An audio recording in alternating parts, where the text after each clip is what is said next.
بسم اللہ الرحمن الرحیم، اللہم صلی علی محمد وعلی آل محمد وبارک وسلم۔ السلام علیکم، میں ہوں علی عباس اور اس وقت میں موجود ہوں ڈیلس میں، یو ایس اے میں۔ غامدی صاحب کے ساتھ میری خواہش تھی بڑی کہ میں گفتگو کروں، اور آج ہم نیو یارک سے ڈیلس آئے ہیں غامدی صاحب کے ساتھ گفتگو کرنے کے لیے۔ السلام علیکم سر۔ وعلیکم السلام۔ سر مسئلہ رکھتا ہوں آپ کے سامنے، کیس اسٹڈی۔ ایک مسلمان ہے جس نے تحقیق کی، اس نے بدھزم بھی پڑھ لیا، ہندوازم بھی پڑھ لیا، سکھزم بھی پڑھ لیا اس نے، اور اس نے مختلف مذاہب کو اسٹڈی کیا۔ اب اس کا جو کانسیپچول کلیئرٹی ہے وہ کنونس ہو گیا بدھزم پہ، اور اس نے بدھزم اختیار بھی کر لیا۔ تو اب اس کے ساتھ کیا معاملہ ہوگا؟ یہ فیصلہ اس نے کرنا تھا، کر لیا۔ اب قیامت میں اپنے پروردگار کے سامنے وہ اپنا عذر پیش کر دے، ٹھیک وہ ہے، چاہے تو قبول کرے چاہے تو رد کر دے۔ مجھے اس کے بارے میں کیا کرنا ہے؟ میرے ساتھ تو وہ گفتگو کرے گا تو میں اپنا استدلال پیش کروں گا۔ میرا اس کے ساتھ رشتہ استدلال کا رشتہ ہے، ریزننگ کا ہے۔ ٹھیک ہے، وہ کچھ سمجھنا چاہتا ہے، میں حاضر ہوں۔ بات کرنا چاہتا ہے، میں موجود ہوں۔ مجھے کسی پر کوئی حکم نہیں لگانا، یہ فیصلہ اس کو کرنا ہے، یہ حق اس کو اللہ تعالیٰ نے دے رکھا ہوا ہے۔ اس دنیا میں اللہ تعالیٰ نے ہزاروں لاکھوں کروڑوں انسان پیدا کیے ہیں، ان پر کوئی پابندی نہیں لگائی۔ ٹھیک ہے، قرآن مجید نے اسی کو بیان کیا ہے سورہ بقرہ میں کہ ہم نے ہدایت کو گمراہی سے الگ کر دیا ہے، یعنی اس کو واضح کر دیا ہے۔ اب لا اکراہ فی الدین قد تبین الرشد من الغی، دین کے معاملے میں کسی پر کوئی جبر نہیں۔ اس نے اگر دیانتداری کے ساتھ بدھ مت کو درست سمجھا ہے جی۔ تو وہ اپنی بات اپنے رب کے سامنے پیش کرے گا، مجھے اس کے بارے میں کیا کہنا ہے۔ اچھا غنی صاحب، ایک آیت کا مفہوم یہ ہے کہ اپنے آباء و اجداد کے دین کو فالو نہ کریں، تو یہ آیت انسانوں کے لیے ہے یا مسلمانوں کے لیے ہے؟ یہ سب کے لیے ہے، سب کو کہا گیا ہے کہ آباء و اجداد کی پیروی کرنا حق و باطل کی بنیاد نہیں بن سکتا۔ ٹھیک ہے، آباء و اجداد کی بات کو دیکھا جائے گا۔ ہمارے دین میں یہی تعلیم دی گئی ہے کہ جو فیصلہ بھی کرنا ہے وہ علم و استدلال کی بنیاد پر ہونا چاہیے۔ ٹھیک ہے، انسان کو اللہ نے علم بھی دیا ہے، عقل بھی دی ہے، وہ ان کو استعمال کرے، ان کو استعمال کر کے فیصلہ کرے کیا حق ہے کیا باطل ہے۔ اس میں یہ کوئی دلیل نہیں ہے کہ ہمارے آباء یہی مانتے تھے، ہمارے بزرگ یہی کہتے تھے، بڑے بڑے ائمہ کی یہی رائے ہے۔ جی۔ یہ نہ مذہب میں کوئی دلیل ہے نہ عام زندگی میں کوئی دلیل ہے۔ اچھا، آپ کے خیال سے انسانی عقل جو ہے وہ یہ فیصلہ کر سکتی ہے کہ کیا حق کا راستہ کون سا ہے؟ میں تھوڑی سی آپ کو بات یہ کہنا چاہتا ہوں کہ جیسے انسان بچہ پیدا ہوتا ہے، اس کو جینس بھی اس کے اندر شامل ہو جاتے ہیں، اس کو مذہب بھی دے دیا جاتا ہے، فرقہ بھی دے دیا جاتا ہے، اس کو اس کا قومیت بھی دے دی جاتی ہے، اور 6 7 8 سال تک وہ کوئی بھی ڈیسیژن لینے کے قابل نہیں ہوتا، جبکہ اس کو سارے کانسیپٹس، فلسفی، ریلیجن دے دیا جاتا ہے۔ تو اب وہ کیسے فیصلہ کر سکتا ہے بڑا ہو کے؟ کیونکہ اس کے کانسیپٹس بن چکے ہیں، فلسفیز بن چکی ہیں، ریلیجن اس نے اختیار کر لیا ہے، تو وہ کیسا فیصلہ کر سکتا ہے وہ؟ ہر انسان کو انہی مراحل سے گزرنا ہوتا ہے۔ وہ کہیں پیدا ہوگا، اس کے والدین ہوں گے، اس کے اعزاء اقربا ہوں گے، اس کا ماحول ہوگا، اس کے اساتذہ ہوں گے، علم کی کوئی روایت ہوگی، وہ اسی میں پلے بڑھے گا۔ اس کے بعد وہ جب شعور کی عمر کو پہنچتا ہے، اس کی عقل پختہ ہوتی ہے، تو اسے چاہیے کہ ہر چیز کا جائزہ لے، اس کے بارے میں سوالات کرے۔ ہم نے بھی ایسے ہی کیا تھا، ہر شخص کو اس کی صلاحیت دی گئی ہے۔ اس میں لوگ عام طور پر کمزوری دکھاتے ہیں، ورنہ اللہ تعالیٰ نے انسان کو اور ہر انسان کو یہ صلاحیت دی ہے کہ وہ اپنے لحاظ سے فیصلے کر سکتا ہے۔ چنانچہ یہ دیکھ لیجئے کہ کتنے لوگ ہیں جن کو والدین ہنرمند بنانا چاہتے تھے، جی، نہیں بنے، یہ کس کا فیصلہ ہے؟ کتنے تھے جن کو ان کے والدین ڈاکٹر انجینئر بنانا چاہتے تھے، جی، انہوں نے تبدیل کر لی اپنی رائے۔ کتنے لوگ ہیں جن کو وہ چاہتے تھے کہ وطن ہی میں رہیں، جی، وہ باہر نکل گئے اور اپنی معاش کے لیے کس کس ملک میں پہنچے ہیں۔ تو جس طرح یہ فیصلے انہوں نے شعور کی عمر کو پہنچ کر کیے ہیں، ایسے ہی مذہب کے بارے میں بھی، سائنس کے بارے میں بھی، دوسرے علوم کے بارے میں بھی ان کو فیصلے کرنے چاہیے۔ جو چیز میری زندگی سے متعلق ہے، سوال یہ ہے کہ اس کا فیصلہ میں دوسروں پر کیسے چھوڑ سکتا ہوں۔ انسان جن چیزوں کو اہمیت دیتا ہے ان کے بارے میں کبھی یہ عذر پیش نہیں کرتا کہ میرے والدین نے یہ کہا تھا، میرے اساتذہ نے یہ کہا تھا۔ ان میں وہ بعض اوقات اصرار کرتا ہے، نہ والدین کو دیکھتا ہے نہ اساتذہ کو دیکھتا ہے۔ مجھے یہ بتائیے، جب عشق ہو جاتا ہے پھر جی، کیا کرتے ہیں نوجوان؟ کسی کی نہیں سنتے۔ کسی کی نہیں سنتے۔ جی، تو اس وجہ سے اصل چیز یہ ہے کہ کیا چیز آپ کے نزدیک کتنی اہمیت کی حامل ہے۔ ٹھیک ہے۔ اچھا سر، یہ بتائیے گا کہ دنیا میں ایتھیزم بڑھ رہا ہے یا بلیورز دنیا میں بڑھ رہے ہیں؟ اس وقت الحاد روبہ ترقی ہے، ٹھیک ہے، اور دنیا کی تاریخ پر نگاہ ڈالنے سے معلوم ہوتا ہے کہ نوح علیہ السلام کے زمانے تک جی شرک کا غلبہ ہو چکا تھا. ٹھیک ہے. اس سے پہلے کی تاریخ ہمیں معلوم نہیں ہے. یعنی سیدنا آدم کے ذریعے سے اللہ تعالیٰ نے دنیا کی ابتدا کی. نوح علیہ السلام کے زمانے تک قرآن مجید سے معلوم ہوتا ہے کہ شرک کا غلبہ ہو چکا تھا. پھر ہزاروں سال تک شرک پر مبنی تہذیبی کا غلبہ رہا ہے. ٹھیک ہے. یعنی سیاست میں بھی، تمدن میں بھی، معیشت میں بھی ہر جگہ فیصلہ کن حیثیت شرک کو تھی. کہا جا سکتا ہے کہ وہ شرک کی سویلائزیشن تھی، تہذیب تھی. اس کے بعد آپ کو معلوم ہے کہ سیدنا مسیح کی بعثت ہوئی تو آہستہ آہستہ ویل ڈیوراں کے الفاظ میں عصر الایمان شروع ہوا، ایج آف فیتھ شروع ہوئی.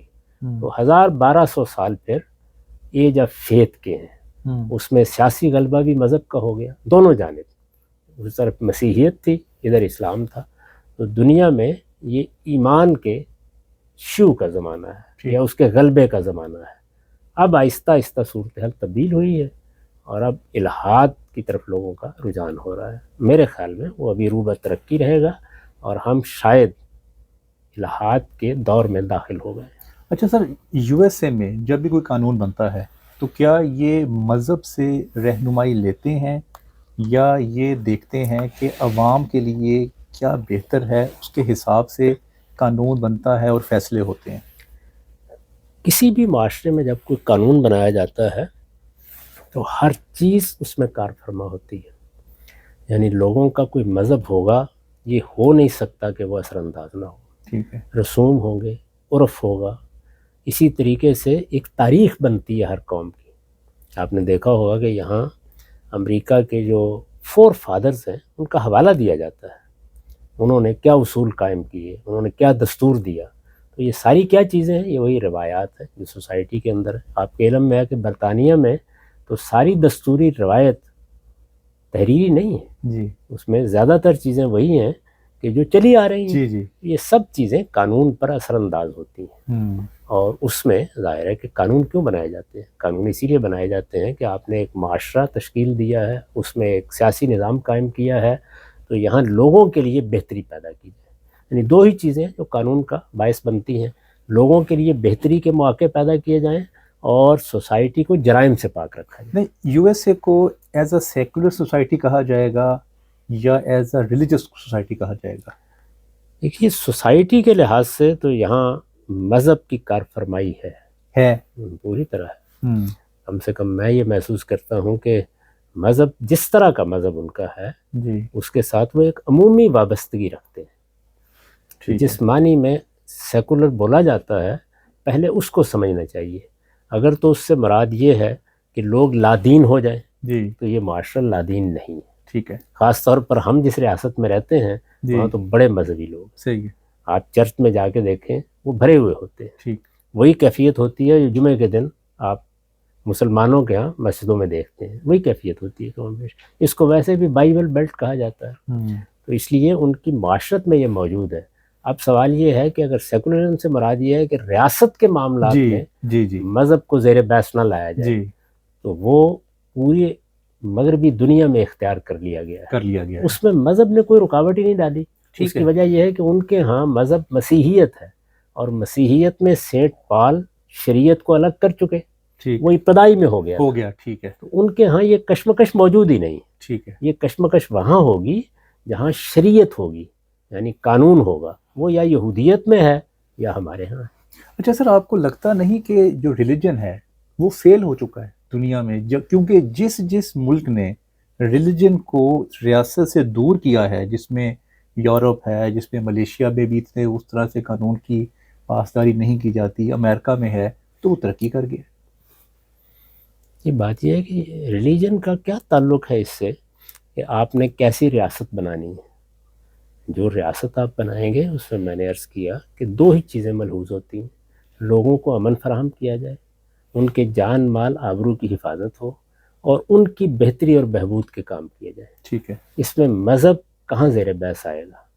مذہب نے کچھ احکام دیے ہیں، وہ احکام فرد سے متعلق ہیں، ان کا ریاست سے کوئی تعلق نہیں ہے. مسلمانوں کے ارباب حل و عقد کو اس نے کچھ چیزوں کا پابند کیا ہے. اب مثال کے طور پر امریکہ کا صدر چرچ میں جاتا ہے، جی اس پر کوئی اعتراض ہے ریاست کو؟ نہیں، اپنی مرضی اس کی. تو اگر ہمارا حکمران مسجد میں جائے گا جمعے کے دن یا خطبہ دے گا تو اس پر کیا اعتراض ہے؟ ریاست سے متعلق وہ کون سی چیز ہے جس کو مذہب نے آپ پر لاگو کر دیا ہے؟ نہیں، جیسے یہ مسئلہ آپ دیکھ لیں، اگر آپ میں کوئی، اگر گرل فرینڈ بوائے فرینڈ ہے کوئی، اور اس میں ان کا کوئی تعلق بنتا ہے، پریگننسی ہو جاتی ہے، اور اس پریگننسی میں جو جج ہے وہ فیصلے سنائے گا مذہب کو سامنے رکھتے ہوئے، اگر ایبارشن کا معاملہ آئے گا تو فوراً مذہب کی جو ہے نا مداخلت ہوگی، تو اس میں تو پھر روکتا ہے نا مذہب ایسے معاملات میں۔ میرے نزدیک تو یہ معاملہ مذہب کا ہی نہیں، یہ اخلاقی اقدار کا معاملہ ہے۔ اس میں مذہب بھی ظاہر ہے کہ اخلاقی اقدار ہی کی پابندی کی ہدایت کر رہا ہے، تو اخلاقی اقدار تو زیر بحث آئیں گے۔ ایک آدمی اگر میری دکان میں چوری کر لیتا ہے جی تو کیا اس کے بارے میں مذہب سے فتویٰ لیا جائے گا؟ یہی معاملہ فواہش کا ہے، یعنی انسان کے جنسی تعلقات کو کیا کچھ حدود میں رہنا چاہیے، یہ میرے نزدیک اخلاقی مسئلہ ہے، اس لیے اس میں جتنی بحث ہوتی ہے وہ اخلاقی زاویے سے ہوتی ہے۔ بس میرا آپ سے آخری سوال یہ ہے کہ آپ اپنا نالج اپ گریڈ کرنے کے لیے کیا کرتے ہیں؟ وہی جو ہر طالب علم کو کرنا چاہیے، جن موضوعات سے مجھے دلچسپی ہے، اور وہ بنیادی طور پر چار ہی ہیں۔ ظاہر ہے کہ ہر آدمی کچھ موضوعات کا انتخاب کرتا ہے جی اپنے ذوق کے لحاظ سے، وہ ادب ہے، فلسفہ ہے، تصوف ہے اور مذہب ہے۔ تو ان میں معاملات میں جو چیزیں بھی میرے سامنے آتی رہتی ہیں میں اس کو پڑھتا رہتا ہوں، ان پر غور کرتا رہتا ہوں۔ نئی معلومات سامنے آتی ہیں تو اپنی باتوں پر نظر ثانی کرتا ہوں، کوئی تنقید سامنے آتی ہے تو اس کو دیکھتا ہوں۔ ظاہر ہے کہ اس میں مذہب پر تو تنقیدات کا ایک طوفان ہے آج کل کے زمانے میں، تو ان میں سے ہر چیز کو دیکھتا رہتا ہوں۔ اچھا، آپ کبھی کسی غیر مسلم کو پڑھتے ہیں یا کوئی ریسنٹ کسی کو آپ نے پڑھا ہے؟ غیر مسلموں کو ہی پڑھتے رہتے ہیں، یعنی فلسفہ پڑھتے ہیں تو غیر مسلموں کو پڑھیں گے، سائنس کا مطالعہ کریں گے تو انہی کو پڑھیں گے۔ سوشل سائنسز میں اس وقت جتنا کچھ بھی لکھا گیا ہے وہ زیادہ تر غیر مسلموں نے لکھا ہے، ٹھیک ہے، ان کا اس میں بڑا کام بھی ہے، اسی سے استفادہ کریں گے۔ کسی کا نام لینا چاہیں گے؟ سماجیات کا، عمرانیات کا جب بھی آپ مطالعہ کریں گے تو اس میں ظاہر ہے کہ جو بڑے بڑے لوگ ہیں ان کو ضرور دیکھیں گے۔ آپ فلسفیوں میں آپ ایمانوئل کانٹ کو نہیں پڑھیں گے، ہیگل کو نہیں پڑھیں گے، دیکارت کو نہیں پڑھیں گے، ان کو پڑھے بغیر آپ اس علم سے کیسے وابستہ رہ سکتے ہیں؟ اسی طرح سے اگر مثال کے طور پر کوئی معیشت کا مطالعہ کرنا ہے، جو بڑے نام ہیں جنہوں نے کام کیا ہے اور مختلف تھیریز پیش کیا، ان کا مطالعہ نہیں کریں گے؟ کمیونزم ایک پورا فلسفہ لے کے آیا ہے تو کیا کارل مارکس سے بے نیاز ہو جائیں گے؟ میرے خیال میں یہ سب وہ لوگ ہیں کہ جن کو پڑھنا ناگزیر ہے۔ نوح حراری آپ کی نظر سے گزرے؟ جی، آپ ان کو کیا ریٹ کرتی ہے، کیا ان کا فلسفہ ہے؟ دیکھیے یہ اس طرح کے جو لوگ ہیں، یہ آپ یہ کہہ سکتے ہیں کہ جو پاپولر لٹریچر لکھنے والے لوگ ہوتے ہیں، ان کو اس کی جگہ رکھ کے دیکھنا چاہیے۔ میری زیادہ دلچسپی فنی مباحث سے ہوتی ہے اور میں اسی کے لحاظ سے چیزوں کو دیکھتا ہوں۔ سر آپ کے بہت بہت بہت شکریہ، آپ کی ایک بڑی لمبی پوڈ کاسٹ ہوئی، اس کے باوجود بھی آپ نے مجھے ٹائم دیا، تھینک یو سو مچ۔ آپ کی بہت شکریہ۔